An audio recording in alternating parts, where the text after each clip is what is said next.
কোন জায়গায়? পাহাড়তলি চট্টগ্রামে।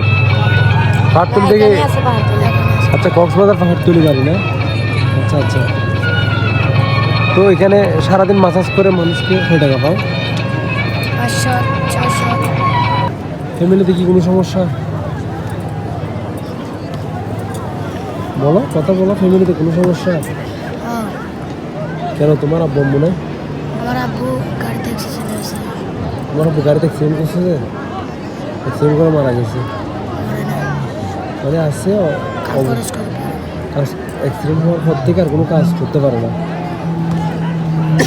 তোমার আম্মু? হ্যাঁ, আম্মু কি করে? আম্মুও কাজ করে না? মানে তুমি কক্সবাজারের মানুষকে মাসাজ করে 500 টাকা যেগুলো ইনকাম করো, এগুলো দিয়ে তোমাদের সংসার চলে, তাই তো?